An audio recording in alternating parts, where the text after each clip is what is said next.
అది ఎవరు చేస్తున్నారు? ఒక స్పెషల్ స్టేటస్ విషయంలోనైనా, ఒక పోలవరం విషయంలోనైనా, ఒక రాజధాని విషయంలోనైనా ఎవరు అన్యాయం చేస్తున్నారండి?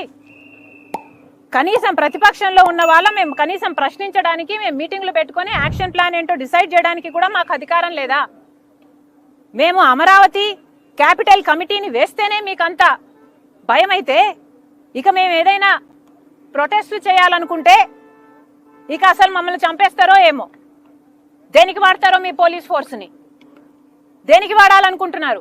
మీకు గులాంగిరి చేయించుకోవాలనుకుంటున్నారా?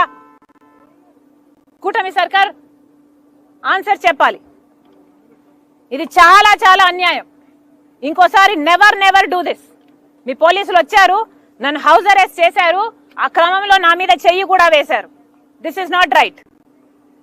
మహిళల మీద దిస్ కెనాట్ బి టాలరేటెడ్. ఇది మీకే అవమానకరం. Never ever do this again. House అరెస్ట్లు ఎందుకు చేస్తారండి? మాకు ఏ హక్కు లేదండి? ధర్నాలు చేసుకునే హక్కు లేదా? ప్రొటెస్ట్లు చేసే హక్కు లేదా?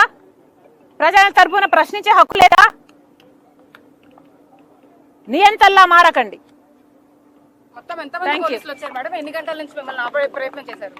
పొద్దున 8 గంటల నుంచి 8 గంటలకో 7:30కో నాకు తెలిసింది. అప్పటి నుంచి వెహికల్స్ లో పోలీసులు ఉన్ననే ఉన్నారు. ఎన్నిసార్లు మేము బయటికి వెళ్తామన్నా హౌస్ అరెస్ట్ అని చెప్తూనే ఉన్నారు. This is not right. మీకున్నది police force, law and order కాపాడడానికి. ఇప్పటికే మహిళల మీద జరిగే అత్యాచారాలలో ఆంధ్ర రాష్ట్రం 3వ స్థానంలో ఉంది.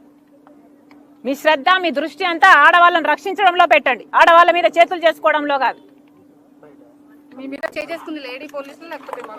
ఏ లేడీ పోలీసులు అయితే చేతులు కదా చేసుకునే హక్కు ఎవరిచ్చారండి? ఇది అన్కాన్స్టిట్యూషనల్ కదా?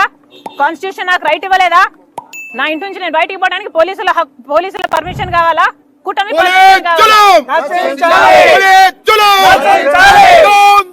యుద్ధాల గురించి మాట్లాడుకుంటా తర్వాత మా అంతర్యుద్ధాల గురించి తర్వాత అతను మాట్లాడొచ్చు.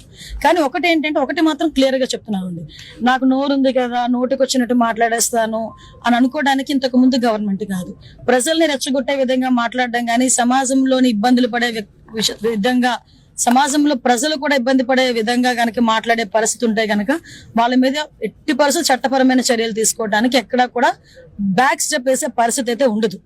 ఒకటి మాత్రం చాలా క్లియర్ గా గుర్తుంచుకోవాలి, ఇది మీ గవర్నమెంట్ కాదు. నోటికి వచ్చినట్టు బూతులు మాట్లాడతాము, నోటికి వచ్చినట్టు ఏది మాట్లాడినా చెల్లుబాటు అయిపోతుంది, మమ్మల్ని ఎవడు ఏమి చేయలేడు అనుకునే గవర్నమెంట్ కాదు. ఇది ఎన్డీఏ గవర్నమెంట్. ఎన్డీఏ గవర్నమెంట్ లో తప్పు చేసిన వాడు ఎవడైనా కూడా శిక్ష ఒకలాగే ఉంటుంది.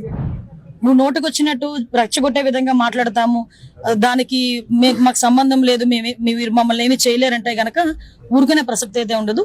లీగల్ గా అడ్వైస్ తీసుకుంటాము, డెఫినెట్ గా చట్టపరమైన చర్యలు అయితే తీసుకుంటాం.